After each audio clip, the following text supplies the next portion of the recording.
Welcome, focused learners, to the lab. I'm Dr. Chem, and today we're tackling what I like to call the ultimate chemistry puzzle. You see, in the world of analytical chemistry, we don't always get cooperative subjects. Actually, sometimes we face chemicals that downright refuse to play by the rules. But today we're going to learn exactly how to outsmart them. We are diving into a masterclass on back titration stoichiometry. It's this brilliant, almost sneaky technique that lets us solve complex analytical problems by working entirely in reverse. So grab your lab coats and your notebooks, because this is going to be a fascinating ride. So, let me pose a bit of a dramatic question to start us off. How exactly do you measure a substance that literally refuses to be measured? It's the central mystery of our explainer today. I mean, what do you do when a chemical reaction is just too stubborn for normal laboratory methods? Think about it.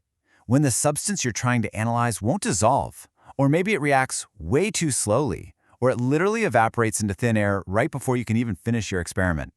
Standard procedures completely fail us here. We need a workaround. We need a method that turns the analytical world upside down to get the exact data we need. Okay, let's back up for just a second and remind ourselves of what a cooperative reaction actually looks like. In a classic direct titration, you've got your standard setup, right? A burette filled with a known titrant, dropping slowly, drop by drop, into a receiving flask that holds our analyte. We carefully add that titrant until we hit the endpoint. If we're using bromothymol blue as an indicator, for example, we'd watch the solution go from yellow, maybe see a temporary color change, until that one last perfect drop turns the entire flask a permanent, beautiful green. It's direct, it's observable, and it's pretty straightforward. But to really understand why this works, we have to look at what's happening completely beneath the surface. Now, it is absolutely crucial that we don't mix up two easily confused concepts, the equivalence point and the end point. The equivalence point, that is entirely theoretical. It's the exact, precise moment when the moles of acid and base added to the flask exactly match their mole ratio in the balanced chemical equation. They are stoichiometrically equal. The catch is, you can't see it with your bare eyes. The end point, however, is that sudden, observable change, like our bromothymol blue suddenly turning green, or a sharp jump on a pH meter. A really good chemist will always choose an indicator where the observable endpoint perfectly coincides with that invisible equivalence point. But what happens when you just can't get a clear endpoint? Well, I want to introduce you to what I call the rogues gallery of chemistry. These are the villains of our story, the real-world scenarios where direct titration just completely falls apart. First up, we've got the slow reactors like commercial antacids, which just take their sweet time neutralizing. Then we have the insoluble solid compounds, things like lithium carbonate or calcium carbonate that literally just sit stubbornly at the bottom of the flask. Third, we have the escape artists. These are highly volatile samples like ammonia or iodine that evaporate, which obviously causes massive inaccuracies. And finally, weak acid-base reactions that simply don't produce a sharp enough pH change to even trigger an indicator. So, how do we defeat these villains? We use our secret weapon, back titration. So to defeat them, step one of a back titration is absolute chemical domination. If our analyte, let's call it analyte A, is being stubborn, insoluble, or volatile, we don't even try to titrate it directly.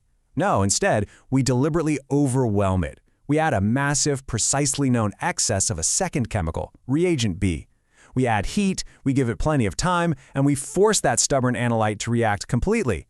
Reagent B is usually a really common standard solution itself, and by adding a huge excess of it, we ensure every last bit of our stubborn analyte A is destroyed and reacted, which leaves a bunch of reagent B just floating around totally unreacted in the beaker. Okay, once that initial reaction is entirely complete, we move to step two.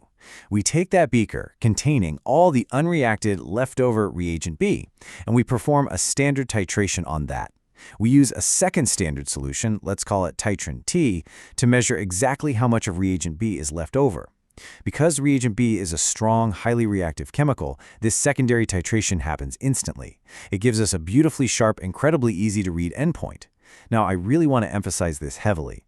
At this point, we are not measuring our original sample anymore. We are simply measuring the leftovers of the reagent we used to destroy our sample.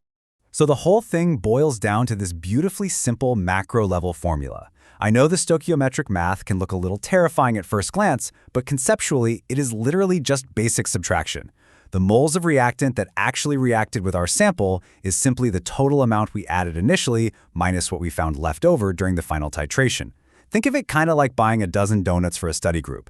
If you started with 12, and at the end of the night you look in the box and count 3 left over, you know exactly how many were eaten, right?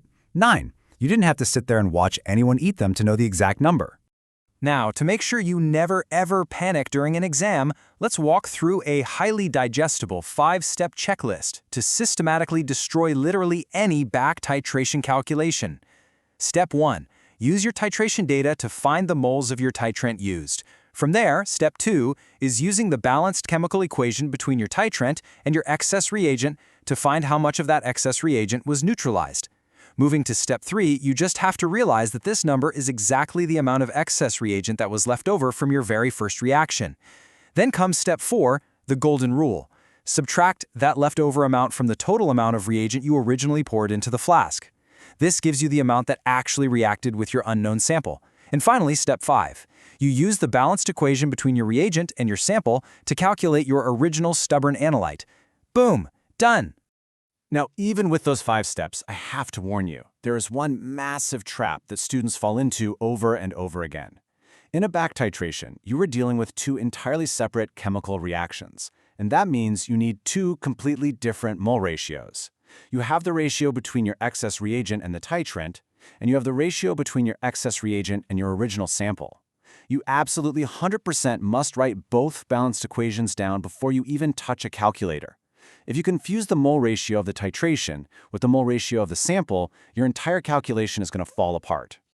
To prove that this simple, logical method works on actual complex problems, we just have to apply it to standard solution stoichiometry. Notice how structured this whole process needs to be. The balanced reactions always have to be written out first. Your variables, like say a molarity of 0.12 and a volume of 25 milliliters, need to be clearly listed on the side. But most importantly, you have to explicitly label the units and substances at every single step. We don't just write moles. No, we write moles of lithium hydroxide or moles of nitric acid. Labeling your moles step by step, specifying what is added, what is left over, and what reacted. It costs you absolutely nothing, but it saves you from the cascade of errors that ruins most back titration calculations. So why do we put ourselves through this puzzle? Well, because back titration is literally the backbone of real-world quality control. Food scientists rely on this exact backward process to ensure the liquid in a pickle jar is acidic enough to safely preserve the food. The pharmaceutical industry uses it all the time to determine the purity and concentration of drugs like aspirin, which is often synthesized in impure forms. When commercial antacids are manufactured, their slow-reacting nature makes back titration literally the only precise way to guarantee their quality. Even determining the water of crystallization in solids relies on these exact principles. This isn't just textbook math, guys. This is how we keep our food safe and our medicines pure. So, there you have it. We've defeated the rogues gallery, we've mastered the dual mole ratios, and we've successfully solved the ultimate chemistry puzzle. I want to wrap up our explainer today with a slightly provocative thought. You know, sometimes in science, and honestly in life, the direct approach just fails. But when you face a stubborn obstacle, you don't just give up. You pivot, you overwhelm the problem, you measure what remains, and you work backward to find the truth. I really hope you leave this masterclass feeling empowered, curious, and totally ready to tackle your next analytical challenge. Keep questioning, keep experimenting, and I will see you in the next lab.